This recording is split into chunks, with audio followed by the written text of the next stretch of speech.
One of the most common mistakes that I see with print on demand, as well as the source of frustration for newer sellers, is not understanding the difference between direct-to-garment printing, if you're selling things like t-shirts and sweatshirts, versus all of the other forms of printing that you typically see with apparel, such as screen printing and vinyl. So for today's video, I want to talk about what direct-to-garment printing is, what makes it different, and how to make sure you set yourself up for success in your shop and with your customers. In case we haven't met yet, hey there friend, my name is Mandy. I'm a busy Midwest boy mama, former HR director turned full-time handmade small business entrepreneur, and builder of print-on-demand shops that altogether have reached almost 6 figures in less than a year, all while not having to touch a single product or ship anything out to a customer myself.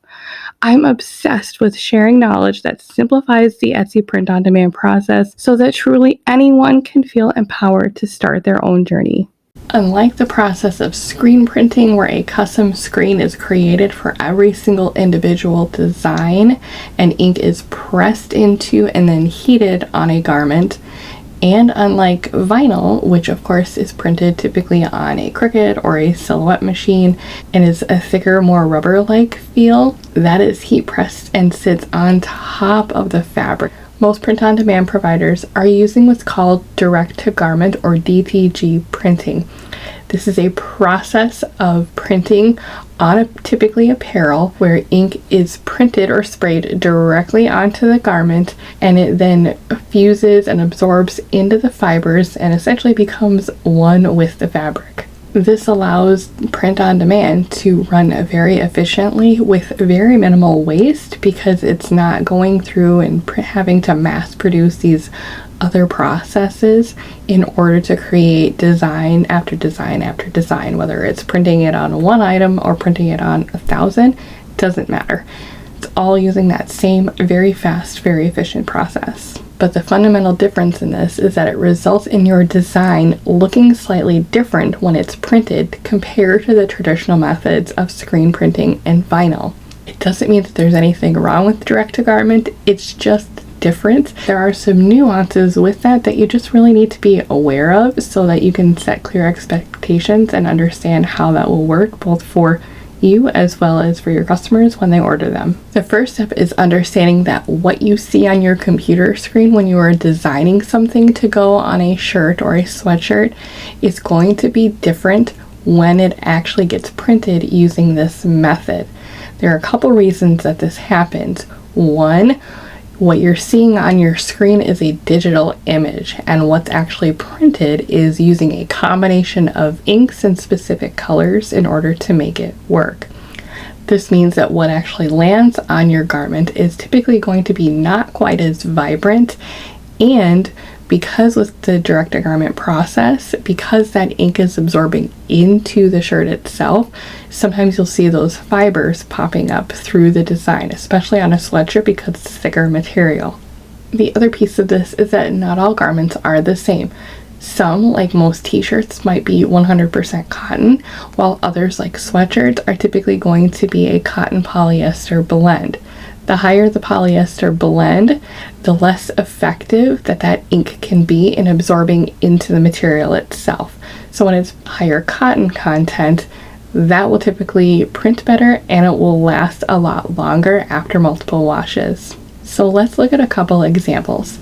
First, what's important to know is that something that's printed on a white 100% cotton t-shirt is going to look slightly different than the same design printed on a 100% cotton black t-shirt, which will also look different on a white sweatshirt because again that ink is absorbing into the fibers of the material.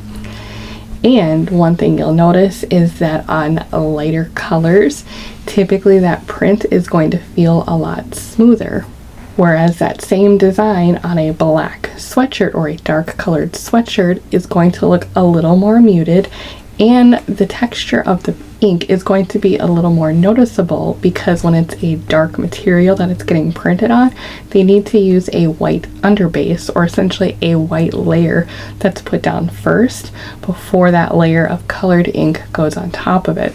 So that just means you notice the feel of the print a little bit more. So what's the most effective way of handling this? Well, there are a couple things that you'll want to know.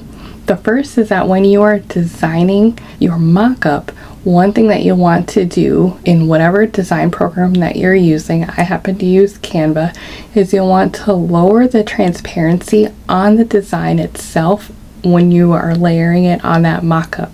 Let me show you what I mean in Canva. So here you can see I've got the hex code color chart that I had printed on my samples, and I've got it added in here on my mockups. What I do is with that design, I'm going to lower the transparency so that it's not as vibrant. Typically, if I'm on a dark sweatshirt, I want to lower that transparency anywhere between 65 and 75 on this scale, because as you can clearly see, the samples that I had were definitely not this vibrant in person. And remember, that has a lot to do with the fact that the ink is absorbing into the fibers itself. So essentially, we're just trying to mimic that in our mock-ups. So we need to make sure it looks more realistic as to what the customer can expect when they actually receive it. Similarly, a white shirt or a light colored shirt also needs to have that transparency lowered. It doesn't need to be as significant as a dark shirt, but it does need to be lowered. Anywhere between 75 to 85 is typically a good place to start. And again, the importance of this is making sure that your mock-up looks as realistic as possible to what the customer will get. The second thing that you can do is to make sure that you're setting customer expectations. So typically what I do in my listings is I make sure that I indicate in there, one, the process that's being used. High quality ink is printed onto the fabric itself, allowed to absorb into the fibers, and that results in what I call a slightly more distressed or vintage style design. I also indicate in the listing that it's not screen printing and it's not vinyl, which can have a more rubbery feel because that design is actually pressed onto and sits on top of that fabric. So it's very different, and I want to make sure that the customers can relate to that information because they are typically seeing that terminology more frequently and are more likely to be familiar with what that means. And so I try to use common terms to help them understand that what they are receiving is different than what they might see from other shops. The other thing that I typically do with my listings is I clearly communicate care instructions, and I do this in a couple places. One is on the listing itself. You can also include this as part of your listing photos, and sometimes I'll include it as part of that automatic response that a customer will get after they place an order. And that's because I want to make sure that they know that with direct-to-garment apparel, the best way to take care of it and make sure it lasts longer is to turn their shirt inside out and wash it on low settings so that it doesn't get beat up in the washer and dryer. And the third thing that you can do is make sure you're ordering samples for yourself. You don't need to have every design that you've ever made printed and sampled on every piece of product that you're using. I recommend start with 1 or 2 designs. If you want to find a color chart or use the one that's part of my Patreon subscription, you can certainly do that. Otherwise, find one of your designs or find a design that has lots of color to it, particularly dark colors, light colors like white, and some more vibrant colors, so that you can see exactly what it will look like when printed on the different types of products that you're using. So if you're wanting to sell that design on a darker sweatshirt, which can appear differently, make sure you order a sample on a darker sweatshirt so you can see exactly what it looks like. T-shirts are a little more predictable because that ink isn't absorbing it as much, so I tend to have less concern over those, but particularly for sweatshirts, you want to make sure you order a sample so you can see exactly what that looks like. Bottom line, just make sure you're familiar with and understand exactly how your products are being produced so that you can see for yourself and therefore translate that into clear customer expectations so that they have a much more positive experience with your shop. I hope this has been helpful for you. If you've got any questions, feel free to leave them in the comments. I do try to respond to as many as I can, and I'll see you next time.